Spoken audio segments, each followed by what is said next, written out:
নমস্কার বন্ধুরা, আমি জয়রাজ খেল গল্প চ্যানেলে আপনাদের আবারও একবার স্বাগত জানাই। তো আসলাম একটি নতুন ভিডিও নিয়ে, ফুটবলের ভিডিও।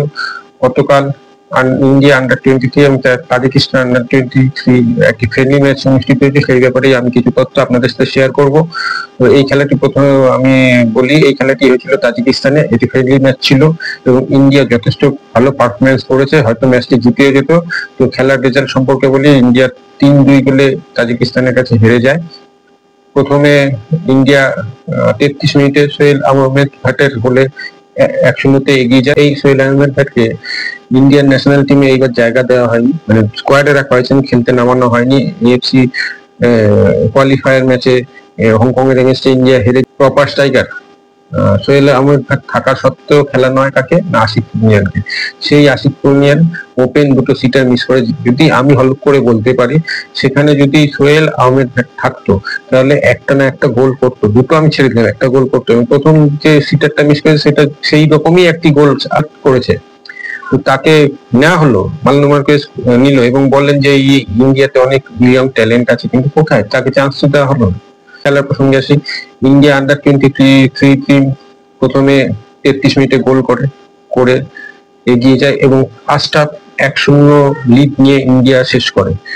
এবার আসি সেকেন্ড হাফের খেলায়। সেকেন্ড হাফে ইন্ডিয়া ভালো খেলছিল এবং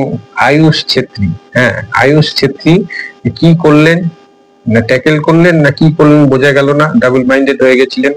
এবং রেড কার্ড দেখে, রেড কার্ড নাও দেওয়া যেত, কিন্তু রেফারি 55 মিনিটে তাকে রেড কার্ড দেওয়াতে ইন্ডিয়া 10 জন হয়ে যায়।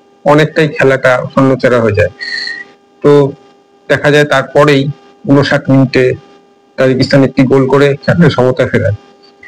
এরপরে তাজিকিস্তানের প্রেসার বাড়ে এবং তাজিকিস্তান অনেক ভালো সুযোগ পেয়েছিল, হয়তো গোলও হয়ে যেতে পারতো, কিন্তু কনভার্ট করতে পারেনি।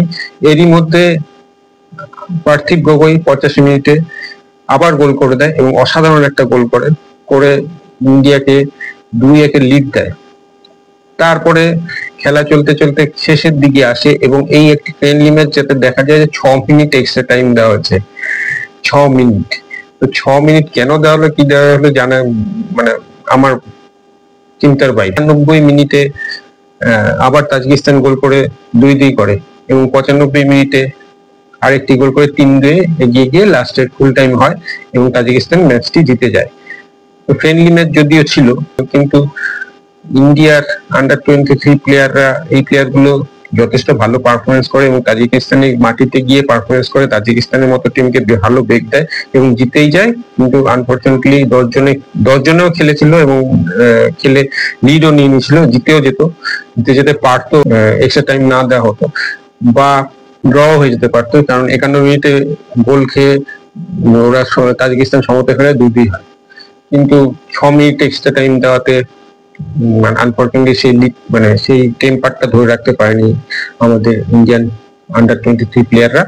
তো যাই হোক, এটা তো তাদের একটা নতুন অভিজ্ঞতা। আমি মনে করি যে খেলায় তো হার জিত আছে এবং এদের এই সব প্লেয়ারকেই এখন চান্স দেওয়া হোক। মানে এই বড় বড় নামের পিছনে না ছুটে এরকম যে প্লেয়াররা আছে আন্ডার-23, এদেরকেই চান্স দেওয়া হোক এবং এরা যথেষ্ট ভালো পারফরমেন্স করে আশা করি। তো বন্ধুরা, আপনারা কি মনে করেন, এরকম কি আরো করানো উচিত, আরো ফ্রেন্ডলি ম্যাচ খেলানো উচিত কিনা আমাদের এই ইন্ডিয়া টিমের ফুটবল উন্নতির জন্য? প্লিজ আপনারা কমেন্ট করুন। তো আজকে এই ভিডিওটা, এই তথ্যটা দিয়ে আজকে এই ভিডিওটা আমি শেষ করছি। দেখা হবে পরের ভিডিওতে।